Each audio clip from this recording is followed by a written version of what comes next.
नमस्कार मंडळी, श्री स्वामी समर्थ सर्वांना. स्वातीज रेसिपीमध्ये आपलं स्वागत आहे. आज मी तुमच्यासाठी घेऊन आलेली आहे गव्हाच्या पिठाचे चटपटीत नूडल्स. चला तर मग रेसिपीला सुरुवात करूया आणि रेसिपी शेवटपर्यंत बघा.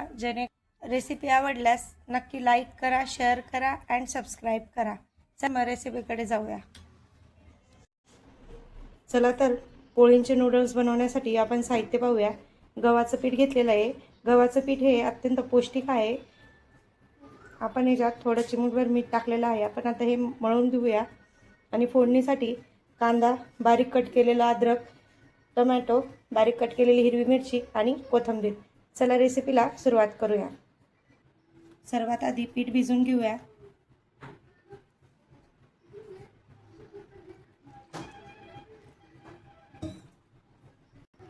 आपलं पीठ हे छान मळून झालेलं आहे.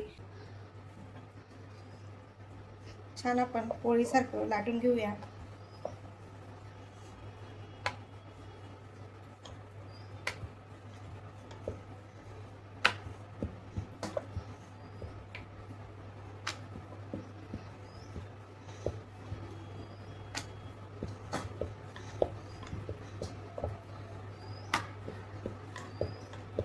फार हेल्दी नूडल्स आहे ते. एकदाच नक्की ट्राय करा.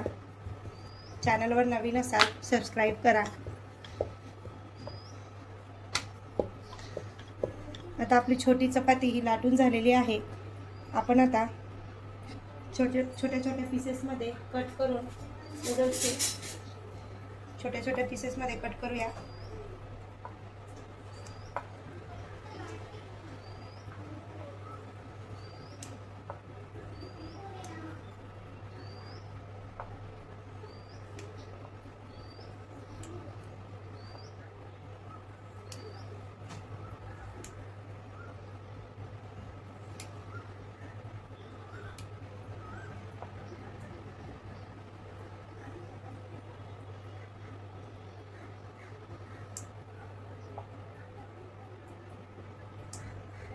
छोट्या पीसेसमध्ये व्यवस्थित कट करायचं आहे.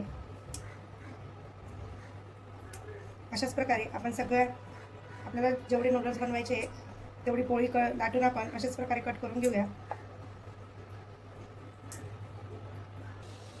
हे बघू शकता. आपण आता हे सगळं कट केलेले जे शेपमध्ये जे कट केलेलं आहे ते आपण गरम पाण्यात टाकूया उकळायला.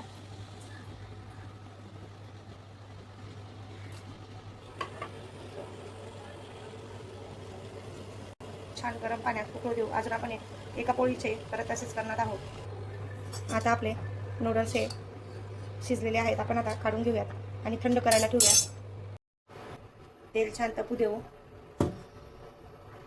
मोहरी टाकूया. तेल छान तपलेलं आहे. मोहरी तडतडली की आपण अर्धा चमच जिरे टाकूया. अद्रक आपण बारीक छोट्या पीसेसमध्ये कट केले होते ते टाकूया. मिरची टाकूया.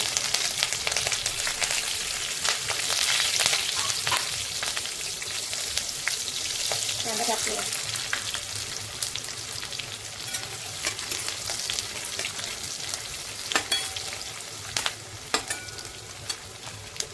टोमॅटो टाकूया.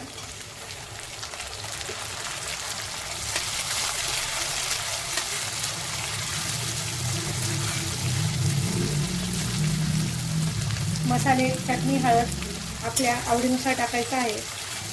त्यात तुम्ही शेजवान चटणी टाकू शकता किंवा टोमॅटो सॉसही टाकू शकता.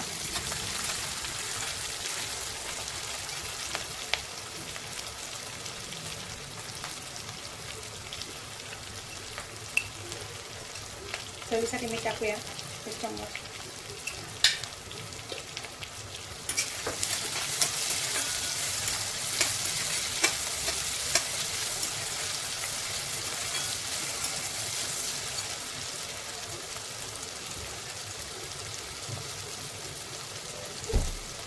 मी त्याच्यात चटणी, हळद, मसाला काही वापरणार नाही आहे.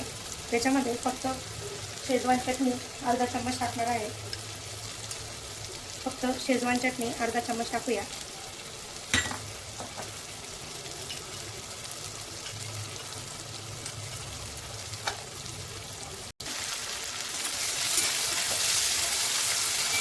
मी फक्त त्याच्यात शेजवान चटणी टाकलेली आहे. शेजवान चटणीमुळे एकदम त्याला नूडल्ससारखा टेस्ट येतो. आता याच्यात आपण शिजवलेले आपले नूडल्स टाकून घेऊया.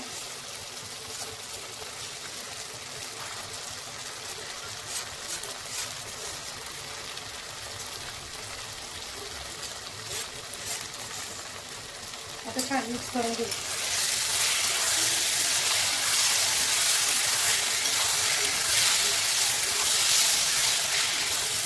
बघू शकता किती छान नूडल्स आपले रेडी झालेले आहेत. आणि हे पौष्टिक नूडल्स तुम्ही घरच्या घरी बनवू शकता. अगदी 5-7 मिनिटात बनणारी रेसिपी आहे.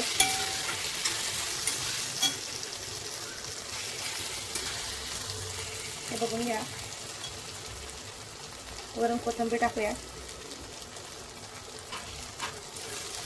रेसिपी आवडली असेल लाईक करा, शेअर करा आणि फॉलो करा, जेणेकरून तुम्हाला पुढच्या नवनवीन रेसिपीज बघायला मिळतील. चला तर मग भेटूया पुढच्या काहीतरी नवीन रेसिपी सगळं. तोपर्यंत स्वस्त राहा, मस्त राहा आणि खात राहा.